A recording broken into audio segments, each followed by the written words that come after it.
यदा यदा हि धर्मस्य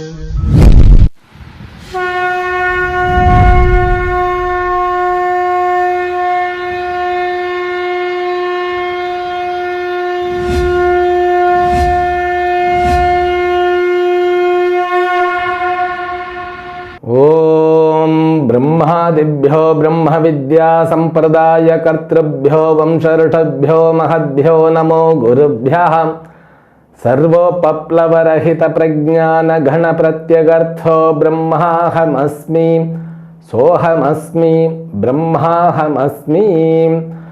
ओम प्रपन्नपादिजाताय तोत्र वेत्रैकपाणये ज्ञानमुद्राय कृष्णाय गीतामृतदुहे नमः। May the Almighty Shri Lord Venkateshwara bestow all kinds of prosperity, health, wealth and eternal happiness with Paripurna Lakshmi Katakshams to you and the entire your family and friends. Let us begin Bhagavad Gita, verse number 17 of 13th chapter. Shri Bhagavan Uvacha Jyotishaamapi Tajyotihi Tamasah Paramuchyate Jnanam Jneyam Jnanagamyam Hrudi Sarvasya Vishtitam. As we learnt from last session, Bhagavan is explaining Jneya Vastu from verse number 12. This topic is began. Jneya Vastu is Brahman. Brahman is to be realized by human being for the liberation. There is no other way to get liberation. Jnana Deva Kaivalyam. Upanishad says only this liberation can be attained through achieving knowledge. Achieving knowledge means by the realization of the self as Brahman. Aham Brahma Asmi. That is the motto of spiritual life. Whatever the religion or whatever the matha means, the concept is followed by certain spiritual guide or people. Wherever if you find some activity on spirituality, any growth in the spiritual life from any school of thoughts, whether it is Sanatana Dharma or by any other the way of spiritual life, okay, any religion, they have to talk about this entity called Brahman. They may use different technical terms, but they have to reach up to this consciousness level.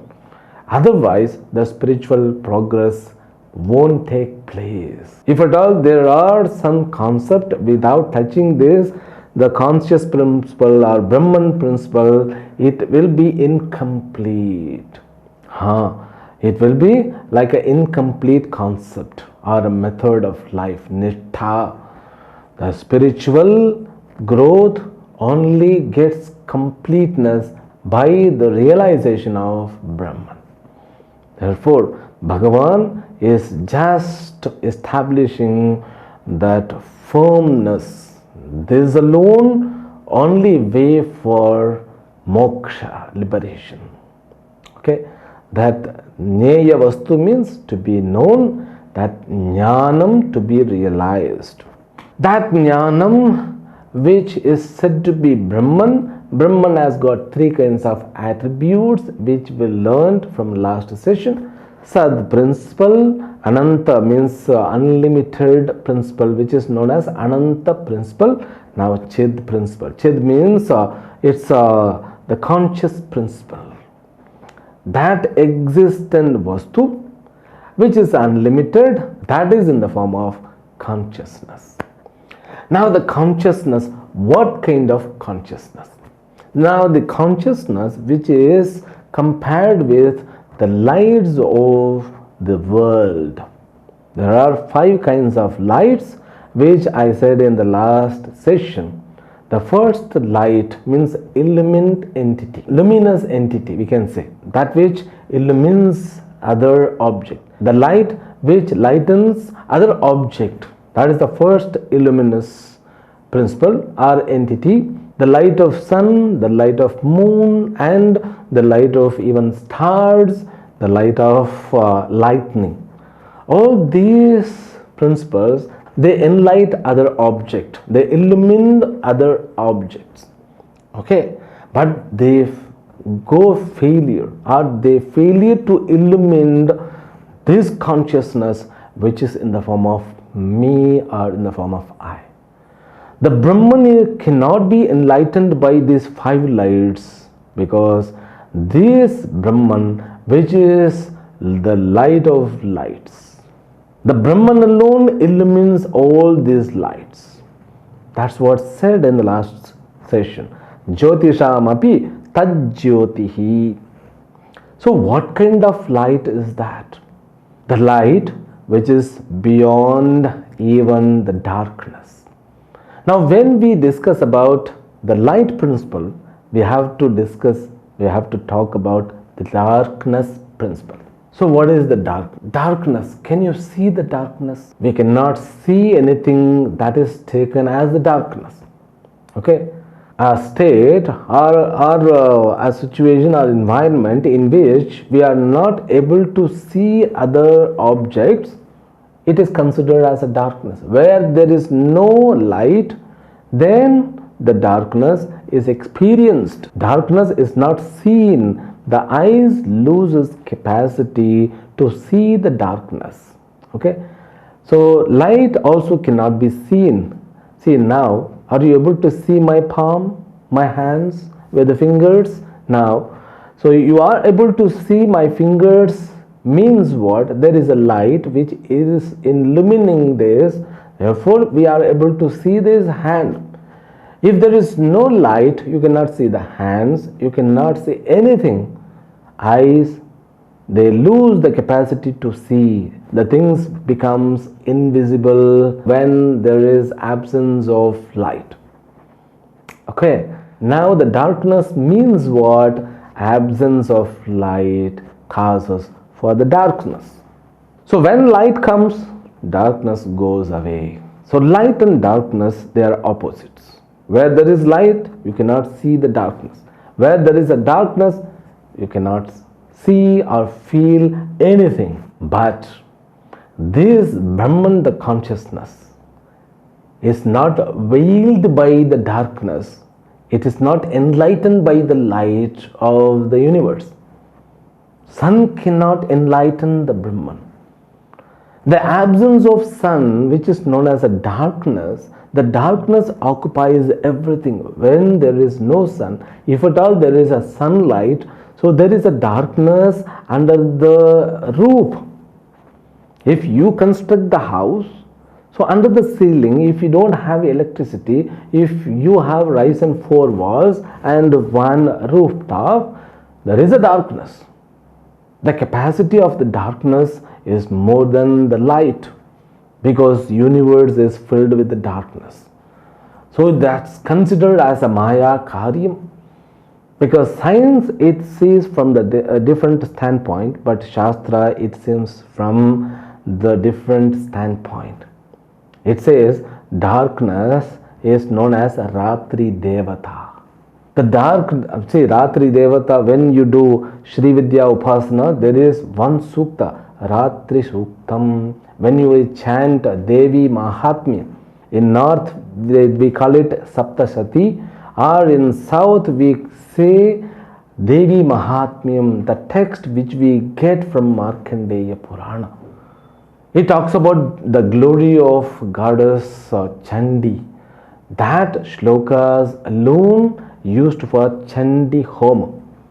So only one Puranic shlokas are used as a mantra for a Homa. It is taken as the equivalent mantra of Upanishads. So Chandi Homa means it's a great serious yajna. So one should prepare for it. We should have the proper attitude, proper kriya, means everything to be done in proper way. Otherwise, the people will be punished. It is said in that way, So we may not get the benefit. That is the sense we have to make out of it. But The mantra for this Chandi Homa is known as Devi Mahatmya Shlokas. There are 700 shlokas. But before beginning to chant the Chandi Homa mantras, means the Devi Mahatmya mantras, we should undergo pre-supported by so many mantras. So we have to have, Kavacha, Argala Stotra, Ratri Sukta, like there is a method for that. We have to begin with Kavacha Stotram, Devi Kavacham, then Argala Stotram, then Ratri Suktam. So at that point, the Ratri Devata, the darkness, is considered as a celestial being. That celestial being means what? That Devata, that celestial being is worshipped by a Upasaka. The darkness is valued by our Shastra. Now the darkness is more capable than the light of the sun. Is it so? Yes, of course. But the darkness doesn't have the capacity to veil the Brahman. No darkness can veil yourself. You don't lose your existence principle. You don't lose to experience your existence principle because it is conscious principle. That's what he says, Jyotisham api tad jyotihi. So the lights of the universe fail to enlighten this entity called Brahman, which is experienced as Atma. In the same way, the darkness of the universe fails to veil this entity called Atman or Brahman. Therefore, it is beyond Tamasaha. But one more thing. So in the normal life, you cannot see both together. So what are they? Where there is light, you cannot see the darkness. Where there is darkness, you cannot see the light. Okay? The presence of light is due to absence of the darkness. The presence of the darkness is due to absence of the light. That is, it's a phenomenon. But the Brahman even can see the darkness. You can experience the darkness as well as you can also experience your consciousness, which is light principle, which is element principle, which is luminous. When you go into a dark room and stand, you can experience both. You can experience the darkness, at the same time you can experience your existence too. You are not veiled by that darkness. Your body is invisible to you. Your eyes, they lose the capacity to see your body, but you are not even depending on your eyes to confirm your existence. My God, how wonder, how subtle understanding Upanishad gives. How this is not big dealing, Swamiji. Come on, it's a normal phenomenon. When I go to the dark room, I realize myself, I don't lose myself. That's what? The darkness doesn't have the capacity to veil you. It means what? This light, which is in the form of eye, it's a kind of illumination. So it's a kind of consciousness. The consciousness cannot be affected by the light and darkness of the world. In fact, it lights the other lights.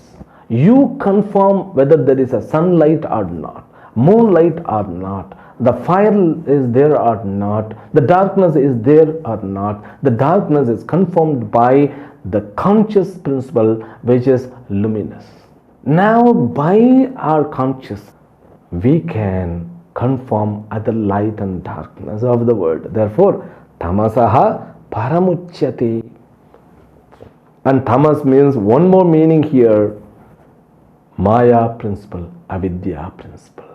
By the realizations, you can conquer ajnana, avidya, and ajnana karya too.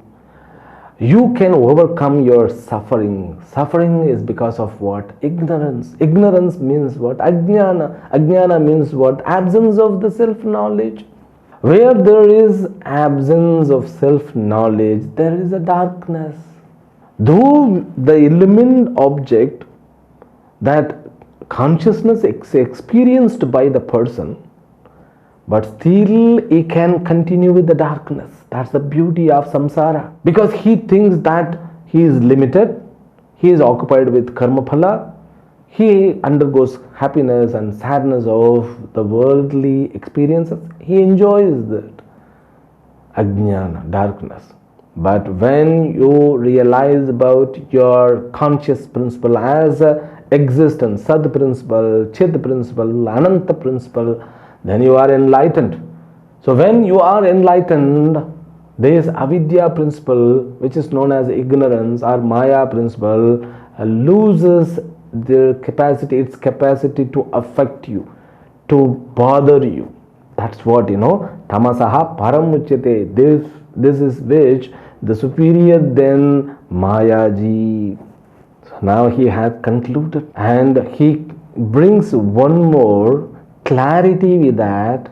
This is a process, The studying Vedanta is a project. You take as a project, okay? Now he says this project, because we are habitual of hearing this kind of technical terms, because every company it has got its own target. The target is to be taken as an operation, so that operation is named as something. It's known as a project. So every computer engineer to be given a project. If he is not provided any object, means a project, he will be hanging around, he will be taken away, he will be thrown out of the company. Therefore every software engineers under insecurity problem always, because they have to hang a project. Now this project, this project which has got the ultimate goal as a benefit, this project is a kind of unique project. In this project, one who is executing the project, then the project, the method of executing and the target, three of them are one and the same. Now the seeker is sought, one and the same. It's different. This is a unique project. Jnanam, Jnayam, Jnanagamyam. Jnayam means the target, to be known, the target. So by realization of Brahman, what will you get? Liberation. Then what? Jnanam means what? It's an instrument. Now the instrument means then the object which is to be reached, then the subject means the benefit of that object. Both, all of them are one thing. Jnanam, Jnayam, Jnana Phalam. So three of them are one and the same. So if you are not understanding, I will apply one more way, means I will use one more sentence for that. So I start studying Bhagavad Gita. The subject of Bhagavad Gita is nothing but me. The fruit of Bhagavad Gita, the goal of Bhagavad Gita, which is known as moksham, that moksham is me.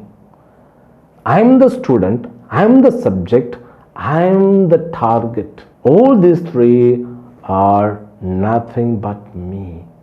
Like the Brahman alone, it is in the form of student. The Brahman alone, which is in the form of teacher and Shastra and Ishvara, the Brahman alone, the target or ultimate goal called liberation. This is a unique understanding. It takes long time to assimilate it. We may understand in our buddhi, but it takes long time to assimilate them. We can understand, okay, there is an entity called Brahman. That Brahman alone is the target. The Brahman means that realization of the Brahman causes for the liberation. Now that me who is seeking for the knowledge of Brahman is none other than Brahman. Okay, so this much is enough. This is a heavy dose, isn't it?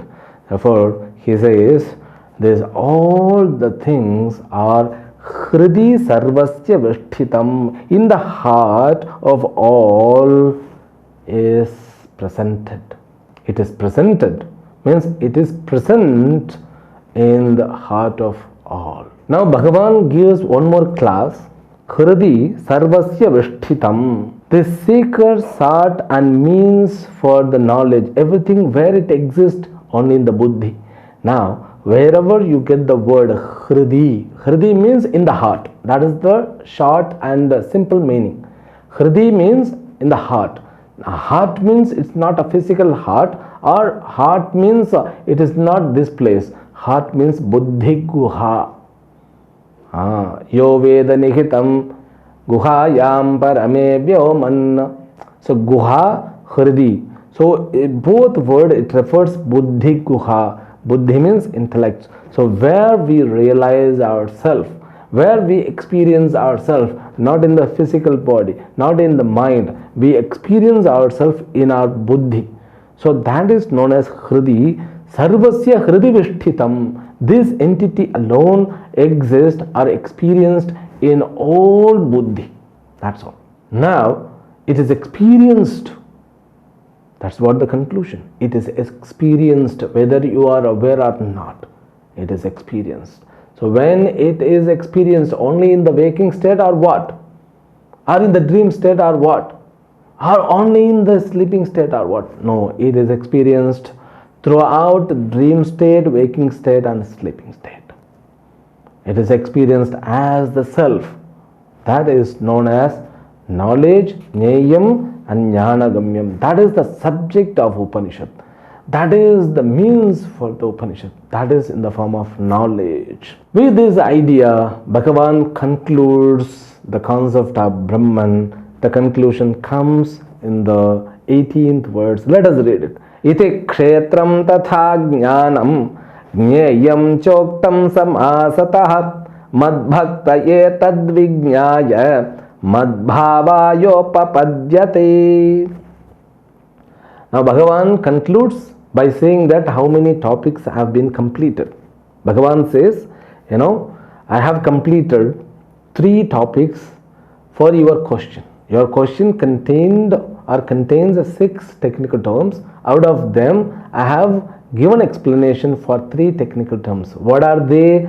Kshetram, Jnanam, Jneyam.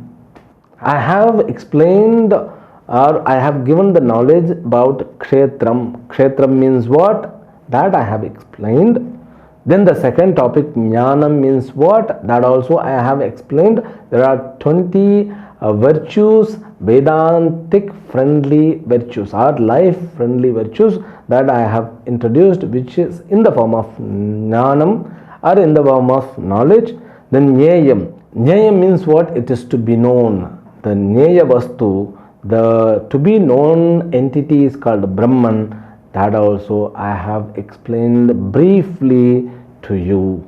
Madbhaktaha etad vijnaya madbhavaya upapadyate. Now Bhagavan talks about benefit by realization of these 3 aspects.